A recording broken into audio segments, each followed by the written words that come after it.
Hello, everybody. How are you? It is wonderful to have you back. I am sipping on some coffee with my INFP mug, of course, and I have been reading Dr. Zaz, his famous book entitled "The uh, the Myth of Mental Illness," and I have to say I'm very impressed with just how thorough he has been in his claims, and I think I, at least for the most part, agree with him so far. Um, and really, the primary thing I wanted to bring up in reflecting on this is I have been working now for about 3 weeks on an inpatient unit, primarily with adolescents, ages 12 to 16. And it's been deeply rewarding because I've had a lot of, therapeutic rapport, which we know is the key to healing these types of things. It's the relationship, right, fundamentally. And this is what I wanted to bring up because when we think about relationship, what do we realize? What do we realize? Relationship is contextual, isn't it? It's gray.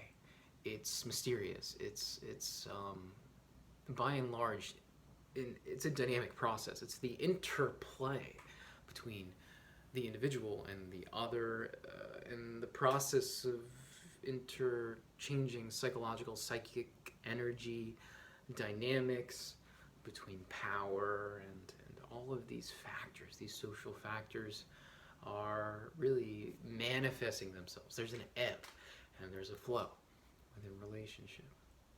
And what I've really been drawn to is understanding this within a professional context, within psychiatric medicine. For me, I have been deeply drawn to clinical psychology, clinical neuroscience, social psychology, religion, philosophy. And what I've found is a pattern here, a pattern of interest in this dynamic, inexpressible phenomena that is relating, right? Zaz brings up understanding psychiatry within the context of a disease-based medical model. And his fundamental claim is that psychiatry isn't dealing with a disease of the body, of the mind, in the same way that, for example, neurology does.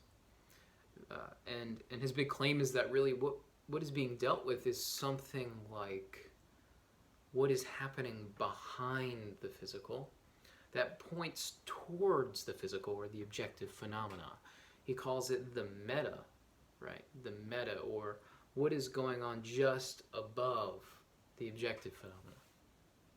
And he says that this process of, for example, diagnosis in psychiatry depends on really the relationship between the doctor and the patient, the beliefs, the attitudes, the culture of the physician, the approach of the physician, and of course the personality factors of the physician and the patient. So it's quite a non-medical phenomena, isn't it, to consider what psychiatry effectively does day to day.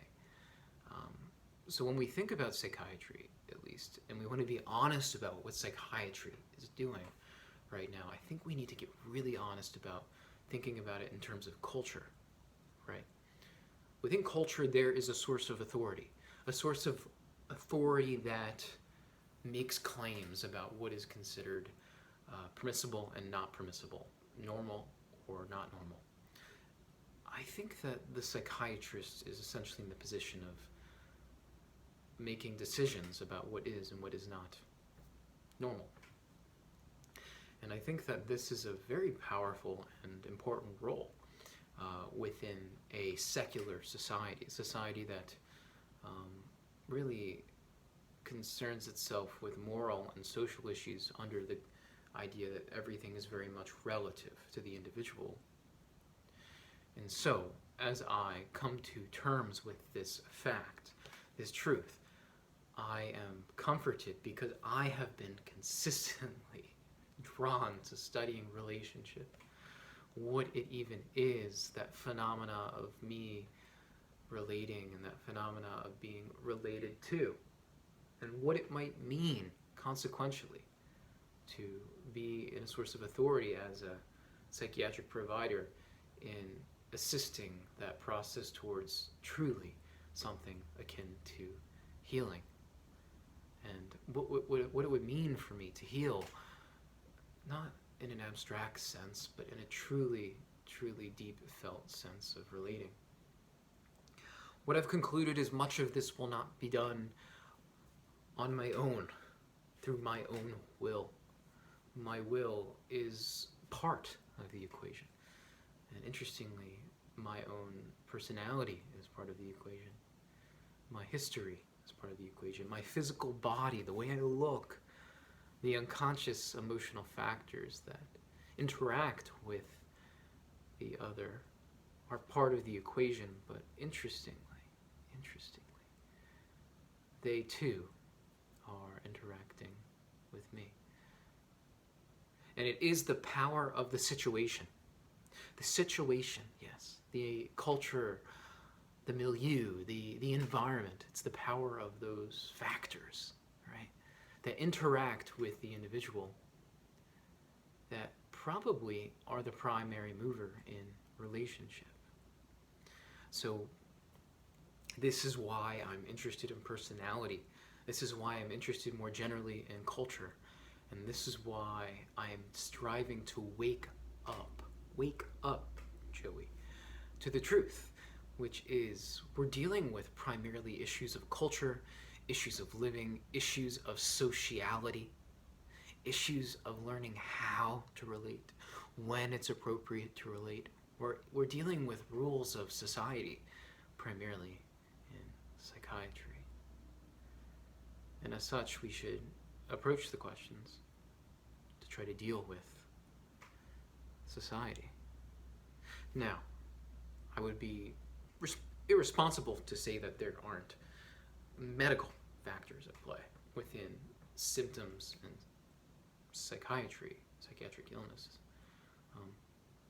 But what I'm trying to emphasize is that the power, right, the mover, the influence that is primary in healing is social, it is cultural, and it is in some sense, I think, religious.